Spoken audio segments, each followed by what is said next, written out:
mrembo, best, baby girl, mkeo fulani, mamtu, mamkali. Are you okay? It's another day. It's another challenge you're facing, baby girl. Kwa neema ya Mungu tunashinda. Mimi niko sawa. Call me Vivi. Call me MC Viva. Call me Mlima wa Sayuni. Call me Mam Jengo. Call me mama watatu. Wewe uogopi. Haya. Bana. Unakumbuka ile story ya yule mdada tulisema kwamba aliolewa na shoti, akasema una kwangu mwenyewe. Ila alitafuta mwanamume mfupi ili ammiliki. Akaenda kwa mama mchungaji akaomba go ahead, mama mchungaji akamwambia nenda. Bwana, ile story imetuletea mama mchungaji. Mama mchungaji anavyokuambia akatoka huko kwa mwingine ananiambia hivi nyinyi mnavichaa. Wamama wachungaji siku hizi hatusikia tuelewi. Nikaambia shoga yangu nataka kushare. Akaniambia nataka kushare, why not? Spare my name. Kaambia your name is safe with me. Kwanza mama mchungaji nimemwangalia yuko vere. Mama mchungaji yuko vere, na inabidi niongee naye video call. Mama mchungaji yuko vere, mama anajua kuvaa, anajua kumetisha, muhimu hiyo. Mama anajua kuvaa kumetisha. Sijaonana naye hivi lakini najua atakuwa ananukia. Mama mchungaji unanukia kwa mbali. Jamani, story iko hivi. Give me your ear, give me your attention. Bwana mama mchungaji ameanza mahusiano na baba akiwa na miaka 25. Wamedumu kwenye mahusiano miaka hiyo miwili. Wakati huo baba mchungaji anasoma Bible School huo mkoa. Bwana wamekuja kuona na miaka 27. Kwa hiyo uchumba umekaa miaka hiyo miwili. Huku na huku naomba walikuwa wanashuhudia wote maisha magumu, maisha hayafai. Mama mchungaji anakwambia nilikuwa navaa kiatu shilingi 2500 ndo mtoko wangu, ndo toka yangu, ndo kila kitu changu. Yaani maisha bado yalikuwa huku na huku wakaanza kutoboa taratibu, wameka kihema chao, wanahubiri, huduma inaenda. Mara huduma ikaenda. Kama una huduma ndugu yangu huwezi kuchukua round, lazima wanatoboa. Huku na huku paka dakika hiyo wana miaka 19 ya ndoa, wana watoto 4. Wana watoto wa kike 2, wa kiume 2. Mama anakuambia katika maisha yake ya ndoa, katika hii changamoto za hapa na pale, alishawahi kwenda kwao mara 2. Mama mchungaji huyu sio wewe mama Lecho, mama Alfonsi, mama Shayo tulia. Mama mchungaji kabisa wa madhabahuni ile, Mungu anasema naye, sauti anawaombea watu, lakini yeye alishafunga virago akaenda kwake mara 2. Kila Jumapili mume wake anampiga simu Jumamosi, "Halo mke wangu njoo, tutapata aibu kanisani njoo." Anakuja kama tena muumini, anakaa pale mbele tuna mume wake ili watu waone kama mambo yako sawa. Ibada inaendelea, mambo mengine yanaendelea. Wameendelea mara akaja akarudi. Mama mchungaji akasema hii kwenda rudi sitaki. Wameshajenga, wana miradi, wana watoto. Mimi kwenda rudi sitaki. Kuanzia sasa hivi litakalo kuja mbele nitaliface. Whether ni gumu, ni refu, nitaliface. Biblia inasema kinyonge na kioga kiingie mbinguni. Huyo Mungu. Huyo Mungu mwali wangu. Waoga hawaingii kule. Kinyonge akiingi kule. Sasa wewe tia huruma hapa katika hiyo ndoa, unatia huruma kila siku. Mbinguni ni kwa ajili ya titifotate nipe nikupe, hao ndo mbinguni wataingia. Basi bwana mama mchungaji anakuambia alikuja msichana mmoja. Huyo msichana alikuwa anafanya kazi kwenye taasisi fulani. Msichana ni mrembo. Akaja pale kanisani kwao akasema, huko nilikotoka wamenumiza sana moyo wangu. Nilivyokuona kwenye TV daddy, wanaitaga daddy. Nilivyokuona kwenye TV daddy, nikabarikiwa sana na huduma nikaja. Dada kwenda akapokelewa. Dada unaambiwa vichenchi vya kubadilisha magari, sijui injini anavyo. Akaanza ukaribu, dada kamaliza miezi 6, ukaribu. Dada akiingia kanisani atoki. Anaingia kanisani Jumapili asubuhi, anatoka saa 1 jioni. Dada amekaa tu, ataingia huku, atatoka, ataingia sijui huku, atatoka, ataingia sijui ofisi ya nini, atatoka ofisi ya washauri ya mashemasi, anatoka.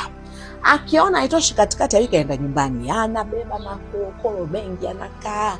Na anataka tu kana baba mchungaji, simu za usiku mama azikauki.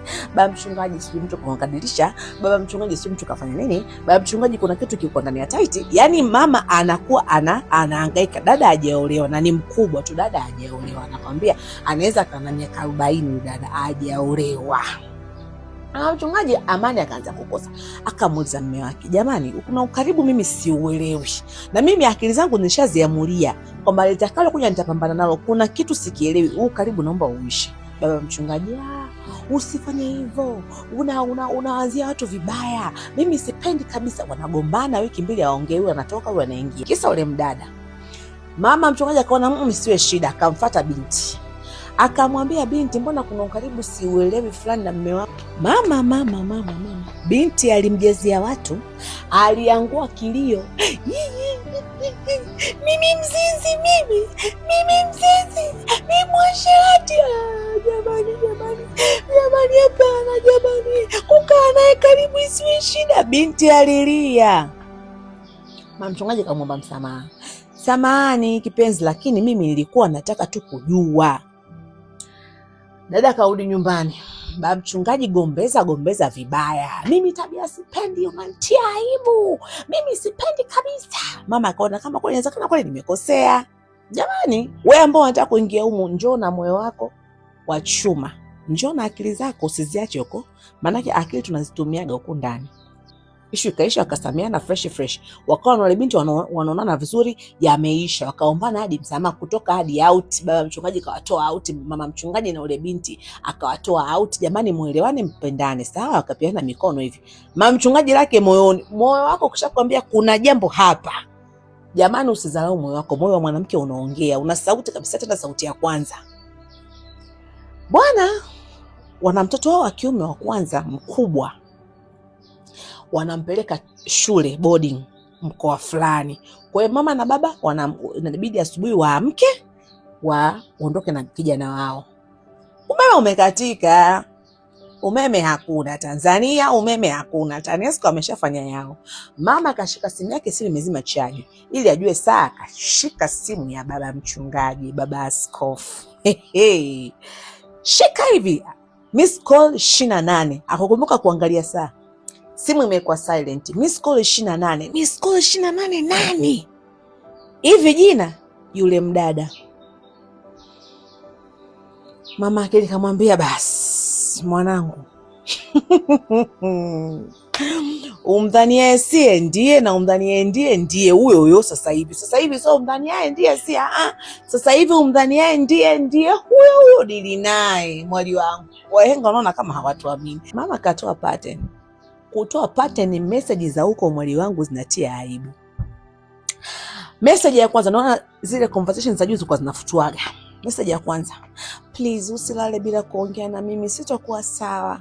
Baba mchungaji kimya. Jamani, mnawaangusha hawa watu. Message ya pili, inawezekana uko busy lakini naomba nijibu message. Baba mchungaji kimya. Likapita kama lisali moja hivi kutoka za message mbili za juu. Message ya tatu ndio imenimaliza mambo yote. Message ya tatu nasema hivi, basi naomba nitumie uoto wa asili niuone ili niweze kulala. Siwezi kulala bila kuona uoto wa asili.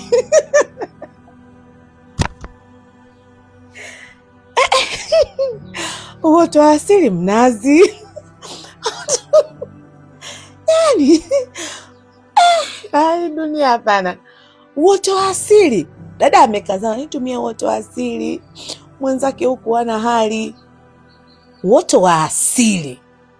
Saa 10. Message zimetumwa tangu saa 7 saa 8. Uoto wa asili. Auntie, naomba uoto wa asili. Si ulilia ukasema sio mzinzi wewe? Mama anakuambia alisikia kama kichefuchefu, aliona kama haielewi. Haya babangu, amka, kuna mtu anataka uoto wake wa asili. Mke wangu nani? Amka, kuna mtu anataka uoto wake wa asili. Tena unatakiwa tu haraka maana mwenzake kula jalala mpaka sasa hivi.